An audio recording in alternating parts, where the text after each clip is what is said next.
గతేడాది ఇదే సమయంలో ఉల్లికి మంచి ధర ఉండటం వల్ల ఈ సంవత్సరం కూడా లాభాలు వస్తాయనుకున్న రైతులకు తీవ్ర నిరాశే మిగిలింది. ఉల్లిపాయ ధరలు ఒక్కసారిగా పడిపోవడంపై ఆగ్రహించిన అన్నదాతలు మరోసారి రోడ్డెక్కారు. పంటంతా రహదారిపై పోసి నిరసన తెలిపారు. ఏడాది పాటు పడిన శ్రమంతా వృధా అయిపోయిందని ఆవేదన చెందుతున్నారు.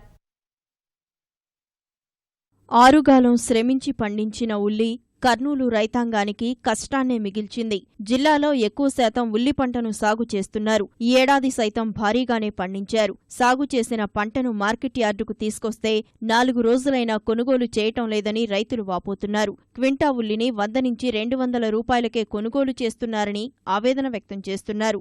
కష్టమంతా వృధాగా పోయిందంటూ రహదారిపై ఉల్లిని పోసి నిరసన తెలిపారు.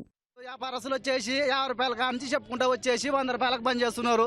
బాగుండే ఆటలు అది అంత ఆకలి 200 అంటున్నారు.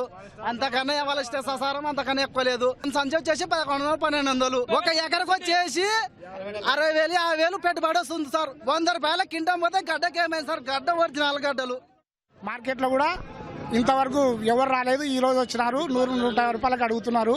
మాకు గిట్టుబాటు కావడంలా. ఉల్లిగడ్డలకి ఏమైందండి? బంగారులకు ఉన్నాయి.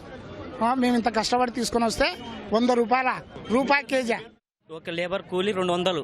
మా అక్కడి నుంచి ఇక్కడ తీసుకురానికే సుమారుగా ఒక 2,000 ఒక 10,000 దాకా అడుగుతున్నారు బాడీలు. ఇన్ని దేశం మేము చేస్తుంటే కూడా అస్సలు మాకు అస్సలు గిట్టుబాటు ధరనే లేదు. అస్సలు పెట్టుబడి కూడా రావడం లేదు. దయచేసి మాకు న్యాయం చేయాలి. 100 రూపాయలు 110 120 రూపాయలు పోతున్నాయి. మద్దతు ధర కనీసం 1000 రూపాయలు ఉండాలి కదా. మద్దతు ధర లేకుండా ఎట్లా? గతేడాది ఆశించిన లాభాలు రావటం వల్ల ఏడాది సైతం అదే పునరావృతమవుతుందని ఊహించిన రైతుకు తీవ్ర నిరాశ ఎదురైంది. లాభాల మాట ఎలా ఉన్నా కనీసం సరకు రవాణాకు సరిపడా డబ్బులు రావటం లేదని రైతులు ఆవేదన వ్యక్తం చేస్తున్నారు. ఉల్లి పరిస్థితిపై మార్కెట్ యార్డు చైర్మన్ సమంతకమణి తన ఛాంబర్లో కొనుగోలుదారులతో సమావేశమై రైతులకు న్యాయం చేయాలని సూచించారు. ఒక ఎకరా పండినక 60,000 ఖర్చు అవుతుంది. వీటికి వస్తే 50 కాడి నుంచి 120 బీడు తెగింది. కనీసం సార్ మాకు కోసిన కూలీలన్నీ ఇప్పుడు ఒక ఎకరా కిటికి దానికే 10-16,000 ఖర్చు అవుతుంది. ఇప్పుడు ఆ 10-16,000 అన్నా ఇప్పుడు ఇంటి వై కూలీళ్ళకి ఇవ్వాలి కదా. ఏముంది? ఏం చేయాలని 120-110 రూపాయలు ఆడి మంచి కూలీ కూడా వెళ్ళకుండా ఉంది. పనిచేసిన ఆడి మంచికి కింటాలు ఉల్లిగడ్డలు ఒక సంచి వచ్చేసి 1200-1300 రూపాయలు ఉంది. ఈరోజు మార్కెట్కి తెచ్చిన కూలీ లేదు. ఇక్కడికి మా పరిస్థితి దిక్కుదోసకుండా ఉంది. ఇక్కడ వచ్చి మేము 4 రోజులైంది. గత సంవత్సరంలో ఇలాంటి సమయంలోనే 4,000-5,000 క్వింటాలు పోయినాయి. రైతులు బాగున్నాయని చెప్పి గవర్నమెంట్ కొన్నారు. కొని కాకపోతే ఆ రోజు 20 రూపాయల చొప్పున ఆధార్ కార్డులు దాని ద్వారా అమ్మినారు. ఈరోజు వచ్చి గవర్నమెంట్ కొని 10 రూపాయల చొప్పున కొని 8 రూపాయల లెక్క గవర్నమెంట్ 2 రూపాయలు నష్టపోయడం. మరి గవర్నమెంట్కి ఏం నష్టం లేదు. ఏం చేయాలంటే ఈ గడ్డలు 200 అమ్మితే మనం రైతుకి ఏం చేయాలా? ఏం గిట్టుబాటు అయితే ఒక మనిషి కూలీ 200 రూపాయలు. ఒక మన సంచి వచ్చేసి 1000 రూపాయల పైన ఉంది.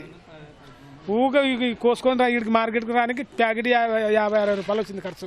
200 గిట్టుబాటు సార్. ఇది 1200 మంది సంచులు తెచ్చుకొని 200 రూపాయలు కూలి పెట్టుకొని మరి కొయ్యనీక 50 రూపాయలకు ప్యాకెట్ ఇచ్చి మరి ఇది తీసుకొని వస్తే 170, 180, 200, 250 పోతే మేము ఎట్లా బతకాలా? ఏం తినాలా?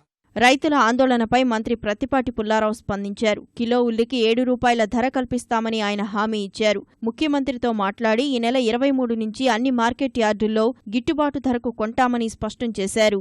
ముఖ్యమంత్రి గారితో డిస్కస్ చేసి 7 రూపాయలు కొనుగోలు చేసేటువంటి దానికి రైతుల దగ్గర ఎంత నిల్వలు ఉంటే అంత మొత్తం కొనుగోలు చేసి ఇతర రాష్ట్రాలకు కానీ ఇతర జిల్లాలకు కానీ ఏ రేటు ఉంటే ఆ రేటుకి అమ్మి ఆ నష్టాన్ని ఎంతైతే తేడా వస్తుందో అది ప్రభుత్వం సబ్సిడీగా బోనస్గా రైతుకి ఇవ్వడం జరుగుతుంది.